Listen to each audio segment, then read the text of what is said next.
हमारे परम परमेश्वर की तरह साधुवाद को मानने वाले चीफ मिनिस्टर साहब को मेरा स्पेशल प्रणाम। हमारे उप मुख्यमंत्री श्री ब्रजेश पाठक जी को नमस्कार प्रणाम, और बाकी जितने भी मिनिस्टर यहाँ पर आए हुए हैं सबको नमस्कार।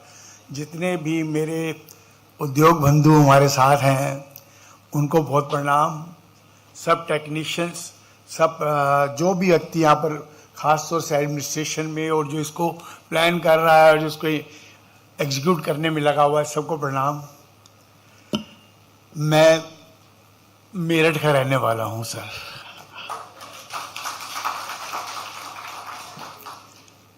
उन्नीस सौ 95 में मैनकाइंड फार्मा नाम से कंपनी शुरू करी थी। माहौल ठीक नहीं था, मुश्किल से काम किया। हमारे पास इतना पैसा नहीं था कि हम दिल्ली मूव कर सके, बड़े शहर में मूव कर सके। 2001 में हमारे साथ घटना ऐसी हुई, दुर्घटना हुई, हमको ओवरनाइट मेरठ छोड़ना पड़ गया। मेरे नेफ्यू, मेरे ब्रदर का बेटा किडनैप हो गया और 1.5 महीना कैप्टिविटी में रहा। तो फिर हमने डिसाइड किया कि हमें छोड़ देना चाहिए और दिल्ली सबसे नज़दीक है, वहाँ रहना चाहिए। लेकिन कहते हैं ना कि हर रात के बाद एक अच्छी सुबह होती है। तो हमारे चीफ मिनिस्टर साहब आए और अच्छी सुबह हो गई।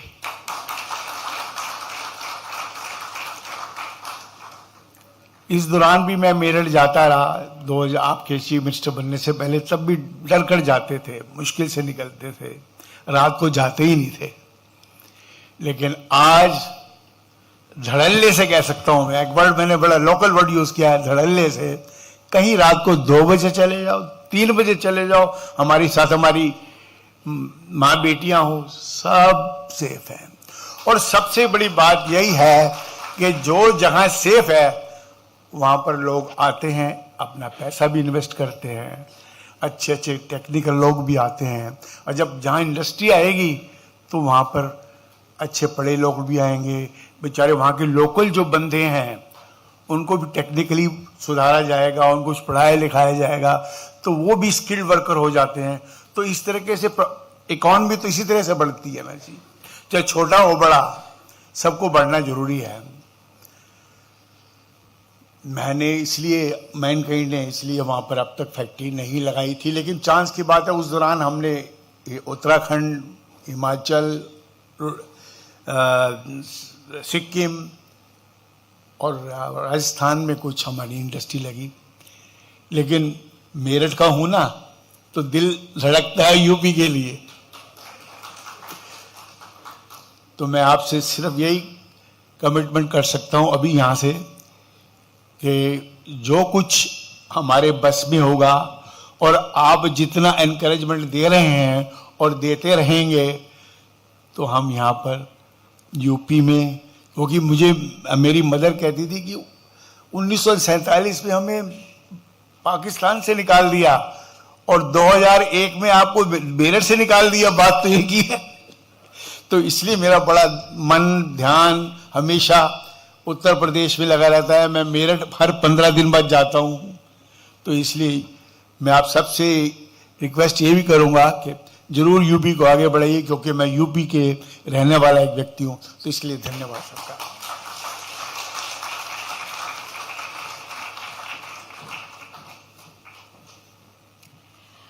With this, I humbly invite on stage Shri Satish Reddy ji, Chairman, Dr. Reddy's Laboratories. Shri Satish Reddy doctor Reddy's laboratories के अध्यक्ष हैं, लगातार तालियों के हकदार हैं। प्रमुख वैश्विक फार्मास्यूटिकल कंपनी जिसकी अनुसंधान, जेनेरिक दवाओं, बायोसिमिलर्स और उभरते बाजारों में मजबूत उपस्थिति है। Welcome sir.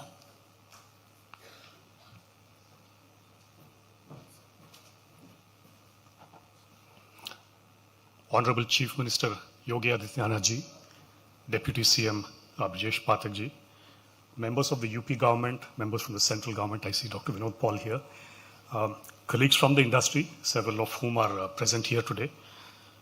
Sir, I was wanting to speak in Hindi, but Hyderabad se hoon, sir. So Hyderabad Hindi is very different. So I'll stick to English just to be on the safe side, sir.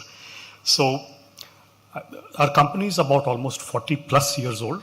40 साल के ऊपर है हमारा company. और उत्तर प्रदेश में we have been here for the almost throughout the 40 years. We employ almost about 1,000 people distributing and marketing pharmaceuticals. Almost 500 crores plus turnover comes from Uttar Pradesh, from the medicines that we sell. We also do a lot of clinical trials, sir. It's a very important subject because most of the products that we have to take to the market, वो clinical trials जो होता है UP में करते हैं बहुत. और through a foundation called Dr. Reddy's Foundation for Health Education, we also conduct several health camps. We also train health professionals.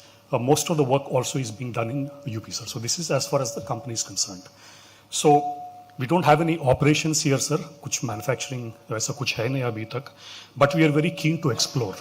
GN Singh साहब आए थे हमारे Hyderabad with several officials. He has presented the forward-looking thinking of Uttar Pradesh in terms of what it wants to do with policy, in terms of what it wants to do to attract investments into the state. And this is something we are keenly exploring. We are wanting to have a dialogue with you to see what we can do, sir, because pharmaceutical industry is at a very interesting stage right now. It is a very high growth industry.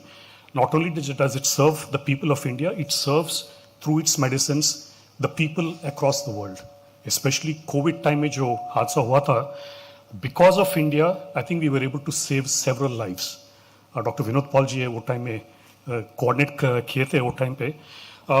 And a lot of good things have happened, sir, because of India. Not only we were able to provide medicines to people, we were also able to give it to people across the world.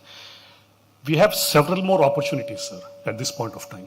For that, what we require is ease of doing business, even the regulations to be in tune with what the industry requires.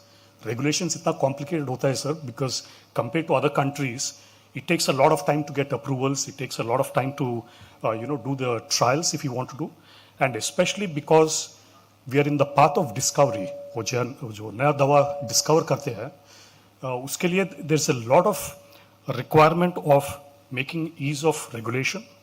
There's a requirement to also provide infrastructure for innovation, especially in biotech area, and also the academic institutions also have to work in very close coordination. All these things are part of the policy from what we have seen, which is a very welcome step. And all of us look forward to engaging with you, engaging with your government to see what best we can do, not only just from our own companies, but from the industry and also to build the whole ecosystem. So I very much look forward to the deliberation, sir. Thank you very much for the opportunity.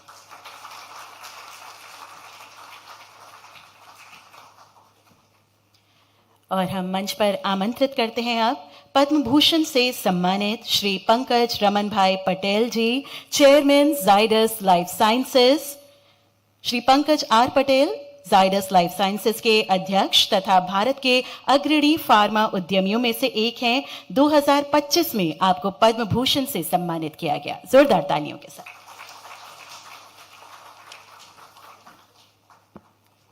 आदरणीय योगी जी, श्री ब्रिजेश पाठक जी, मंत्रीगण, doctor Vinod Paul, मेरे industry के सब साथी मित्रों, invited guest, ladies and gentleman, सबसे पहले तो मुझे इस सभा में आमंत्रित करने के लिए और आपसे उद्बोधन करने के लिए आमंत्रित करने के लिए बहुत बहुत शुक्रिया. सबसे पहले मैं बताऊंगा मेरी कंपनी के बारे में, बाद में हम यूपी की बात करते हैं. यूपी में हम इस बिजनेस में तकरीबन 70 ईयर्स से है और यूपी में भी हम कुछ काम करते हैं. अलीगढ़ में हमारा एक न्यूट्रास्यूटिकल प्लांट है जो योगी जी को बहुत पसंद है. वैसे ही वहां पे हमारी एक डेयरी है. इस डेयरी तकरीबन 42 एकड़ में है और वहां पे हम तकरीबन 10,000 लीटर मिल्क हर मंथ प्रोसेस करते हैं. उसमें से न्यूट्रास्यूटिकल प्रोडक्ट्स बनाते हैं. कॉम्प्लान करके प्रोडक्ट आप सब जानते हो, वो वहीं बनती है. उसके साथ में और भी प्रोडक्ट हम वहां पे बनाते हैं. तकरीबन 25,000 फार्मर से हम कनेक्टेड हैं और वो फार्मर का वेलफेयर और फार्मर से जुड़ी हुई सब सिस्टम हमने डेवलप की है। बेनिफिट हमको है, गुजरात से आए हैं तो आनंद का जो एक्सपेरिमेंट था उसका हमको बेनिफिट भी मिला है और उसको हमने वहाँ पे इम्प्लीमेंट करने का ट्राई किया है, जिससे कि किस तरह से फार्मर बेटर यील्ड ले सके मिल्क का और उसका फ़ायदा हमें भी हो रहा है, बिकॉज ज़्यादा मिल्क मिलेगा तो ज़्यादा प्रोडक्शन हो सकता है। मोर इम्पोर्टेंट है कि डेयरी सेक्टर के लिए जो हमने प्लांट डाला है वहाँ सिटी में है, तो हमको एनवायरनमेंट के लिए बड़ा होना चाहिए। तो it is one of the best example of a good ESG score. जो वर्ल्ड का ESG स्कोर है उसमें हम अभी 84% मार्क लाते हैं, यानी कि सबसे आगे है among the lot of nutraceutical and other companies. Pharma industry की बात करें अभी, तो फार्मा में सबसे इंपॉर्टेंट है क्वालिटी, और क्वालिटी के लिए जितना ज़्यादा अपना देश इंटरेस्ट लेगा उतना अपना इंडस्ट्री ऊपर आ सकता है। इसलिए जरूरी है कि क्या कुछ किया जाए जिससे क्वालिटी सिस्टम अच्छी हो, उसके साथ में क्वालिटी एनफोर्समेंट भी अच्छा हो। ये एक ही इंडस्ट्री होगी सर जो आपको बताएगी ज्यादा ड्रग इंस्पेक्टर रखिए। सब बोलेंगे सर इंस्पेक्टर राज नहीं चाहिए। हमें इंस्पेक्टर राज चाहिए। क्यों चाहिए? क्योंकि विदाउट गुड एनफोर्समेंट अच्छी क्वालिटी मेडिसिन नहीं आ सकती है, और ये पब्लिक हेल्थ से जुड़ी हुई बात है, इसलिए ये करने की बहुत जरूरत है। भारत सरकार ने भी अभी डिसाइड किया है, मैं जानता हूँ इस तरह से 700 ड्रग नए इंस्पेक्टर सेंट्रल इंस्पेक्टरों में भी ला रहे हैं, जिससे कि अच्छा सा आगे प्रोग्रेस हो सके। जरूरी ये है कि apart from quality whole ecosystem जो एनवायरनमेंट है वो ऐसा बन जाए कि इंडस्ट्री यहाँ आ सके। इंडस्ट्री को क्या चाहिए? उसको लैंड चाहिए, बिजली चाहिए, पानी चाहिए, 3 और ट्रेन मैन पावर।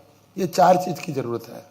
यूपी में भरपूर है, ये एक माहौल करना है जैसे हो सके। बट सबसे अगत्य इंपॉर्टेंट ये है, अगर फार्मा को आना है तो उनको इजी ट्रांसपोर्टेशन लोकेशन चाहिए, जहाँ पे से गुड्स पूरे इंडिया में या प्रदेश में भेजा जा सके। दूसरा जरूरी है कि जो लोग हैं वो भी वहाँ पे आ सके। अच्छी टैलेंट को अगर लाना है तो उनको भी अच्छा रहने की जगह चाहिए, मॉडर्न लाइफ चाहिए, उनको भी स्कूल चाहिए, बच्चों के लिए कॉलेज चाहिए, सब चाहिए। तो ऐसी जगह पे अगर सुविधा होगी तो इंडस्ट्री आ सकती है।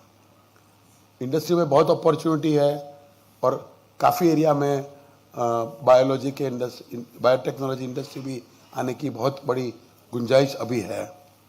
बट सबसे बड़ी आप चीज़ कर रहे हो कि आप मेडटेक पार्ट बना रहा हो। हमारी कंपनी ने अभी मेडटेक में डाइवर्सिफाई किया है और हम आपके मेडटेक पार्ट से डेफिनेटली जुड़ना चाहेंगे और एक्सप्लोर करना चाहेंगे क्या कुछ हम आपके मेडटेक पार्ट से कर सकते हैं। वरना मेडिसिन के रिसर्च में भी यहाँ बहुत कुछ हो सकता है। जैसे आपके यहाँ IIT, CDRI जैसे बड़े मेजर इंस्टीट्यूट है, उनके साथ में हम आज के दिन में ऑलरेडी काम कर रहे हैं। बट वो उनके साथ में यहाँ पे अगर और सुविधा हो जाए तो यहाँ पे भी R&D का एक इकाई लगा जाए जहाँ से रिसर्च हो सके। बिकॉज अगर भारत को ऊपर जाना है तो innovation is going to be the future, और उसके लिए जरूरी है कि हमें करना पड़ेगा। अगर हम आज विकसित भारत की सोच कर रहे हैं तो हमें चाहिए कि भारत भी 100 नई दवाई का उत्पादन रिसर्च करे और उसका उत्पादन करे और वर्ल्ड को दे बाय 2047। वही विकसित भारत इस इंडस्ट्री का हो सकता है। मुझे आज यहाँ बुलाने के लिए बहुत बहुत शुक्रिया। नमस्कार।